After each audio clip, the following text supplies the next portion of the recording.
How are you? I'm all right. I like your podcast. Thank you so much. Who's this on the phone? This is Tracy Lloyd. Hi, That's my Frankie's godmother. godmother. he just came back in here. We're good. Hi, Miss Lloyd. How you feeling today? I've been better, but I have to keep on pushing. Yes, ma'am. You got to. Right. Yeah. I'm dealing with the situation of my grandson's birthday today, and then their father just got killed 4 days ago. My brother. So my purpose for calling in is there's got to be a purpose on my life in this situation. So we need to get together so I can figure out what I need to do to be able to be more supportive for my grandsons and in the community. Yeah. But what can we do? What are we going to do about this violence? Right. And that's why we want to. Yeah, we're sitting here talking about it now. That's going to be we're going to talk to Frankie about it, and we need the right people to hear what's going on, because obviously, it's still happening, and we need the right people in place, the right people to understand what's really happening in the streets. I mean, you can't just sit back in the office and just sit back and think everything is okay and only act when something happens. We need to have a calculated approach and make moves and make them move before things happen. So yeah, That's true. Mm-hmm. I totally agree. Mm-hmm. But with that being said, though, to be honest, it starts in our community. We've got to find something to give these young black men more hope. Mm-hmm. Right. No, We got to figure out something to be able to give them more encouragement. And to be honest, I'm all in on somebody need to start another rally to put these guns up. Turn your guns in. Right. Yeah. That's a good idea. Get them off the streets. Yeah.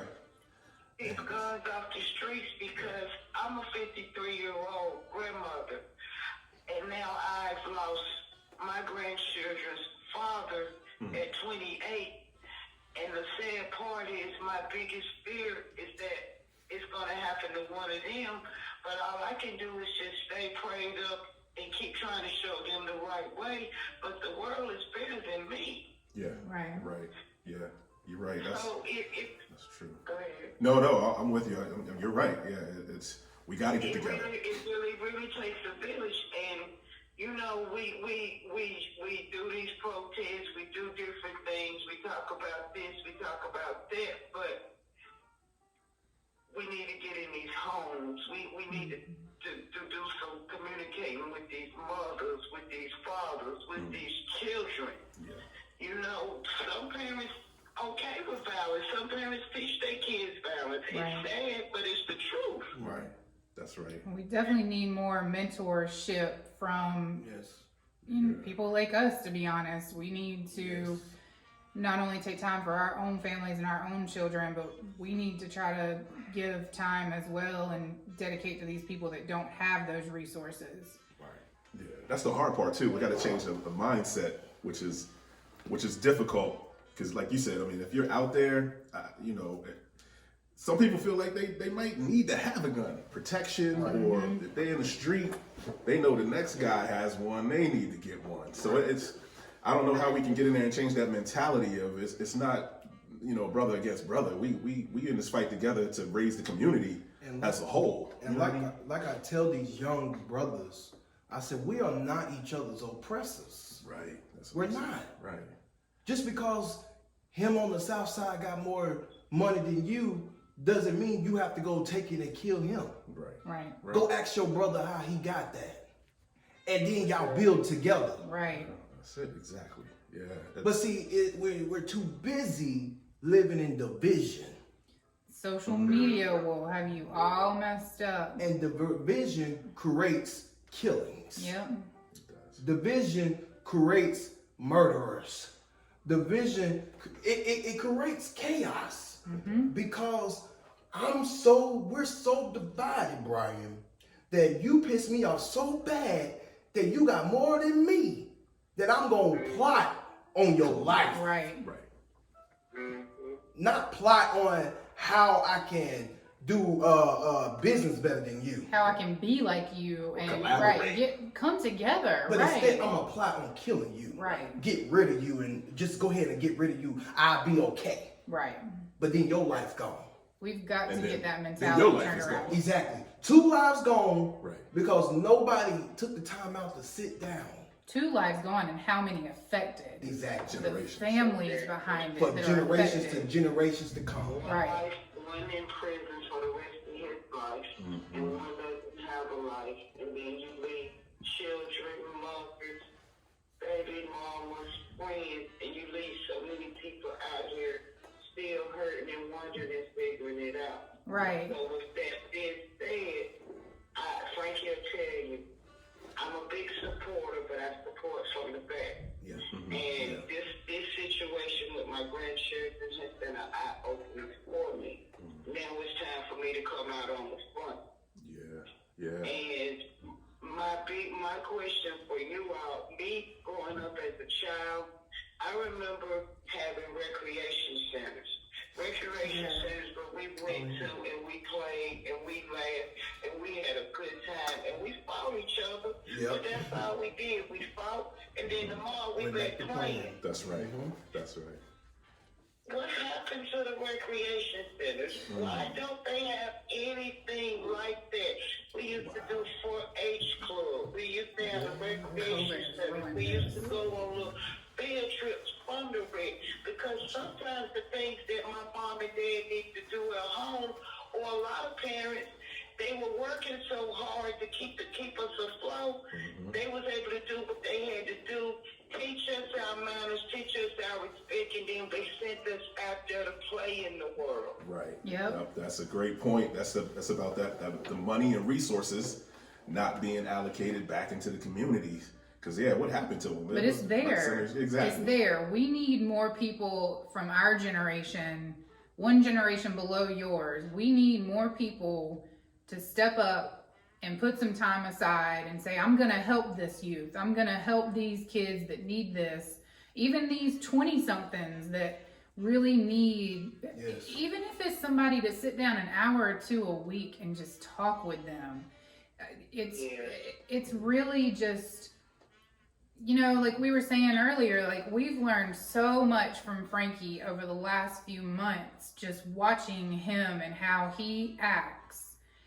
And sometimes people just need that positive influence, and it really doesn't have to be a lot. It can just be time sometimes. So I'm putting this out there to everybody that I know, all of my friends.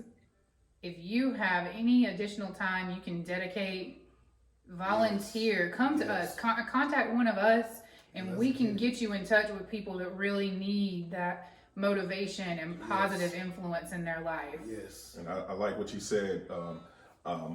Actionable step would be, hey, what happened to a gun rally to put the guns down or turn them in? That's a good one. And also, what happened to recreation centers, boys and girls clubs, all those things that we had growing up back in the day. It's gone now, so definitely that's something to look into, that we can literally take steps, everyone can, tomorrow, and find out like what's going on. I know there's money allocated out here. Why aren't we investing back into the community? And Dennis under my status said something real good. He said poverty births violence. Yes. It does, exactly. And boredom. Yes. Boredom. The Bible says, boredom, I'm wondering, is that exactly what's going on? Yeah. Was everybody in the house while COVID was on and had us all shut down, and was they just making a list of all their enemies and they came out and they checking them off? What's going on? the Bible says an idle mind Yes. is a devil's workshop. Yes. When you have nothing to do, you tend to go find whatever you can to do because you're so bored. And it's not, and 80% of the times it's always something negative. Yep. Sure. And one day one day that you were bored, fucked your whole life. Yep. Ruined it. Yours and everybody in your else. circle. But this is where, like Mama Tracy said, where are... Frankie, that negativity, you sad part is it's free. Yep. Exactly. It's free. It's free. That's right. It's wicked. It's grimy, and it's sad that that's what our young black men draw to, because the sad part is that's all they know and see. Because it's in the home. Yeah. Exactly. Yeah. It was. Exactly. It definitely. So they go out, they deal with it in the home, they go out in the streets, and then they don't know how to deal with another black person that's just as aggressive as they are. Yeah. So that takes me back to where I really believe that if we had these, I remember if we had the recreation centers, you know, you was talking about the neighborhoods and the different sides of town. Right. When we had our recreation center, we had big kickball games, we had big basketball tournaments, and we played people from those other sides of the town. That's right. So we actually got to know them. Halls even used to have a program where they got kids from all parts of the town. That's right. They have nothing out there for the children anymore, but then they want to holler the kid bad. The kid ain't bad, the kid bored. Right. We're gonna work on this. That's yeah, you're exactly right, and that's why I wanted to. You brought up two great points, two things that literally everybody listening in right now could focus on and have some homework, literally, and go do something. Find out what's going on with the money allocated for the community. We definitely got to talk to our city council folks. That's kind of why we're here, so that people can recognize who our leadership is, so we can find out what's really going on, and then we're gonna see about some more protests and rallies, because that motivates the people. So we thank you for taking the time out just to call in and just kind of talk to us, express your feelings and get it out, because everybody is going through it. At some point or another, it's going to touch your home, and we don't want that to happen. We don't want it to happen. So thank you so much. Keep on tuning in, and reach out to us, because it sounds like you want to go ahead and step on out and try to let people know, listen, this affects us deeply, and we don't want it to affect us a negative way. But if it motivates somebody else, that's what we want to happen. That's what we're here for. Let's make this positive and keep this moving in the right direction. Yeah. So we appreciate you. Thank you so much. Thank you, Mama Tracy. Thank you for letting me be heard, and God bless you. Yes, ma'am. God bless you too. Work that you're trying to do. Yes, ma'am. Thank you. You All too. right, Happy birthday to him. Yes. Thank you. Love you, Frankie. Love you, Mom.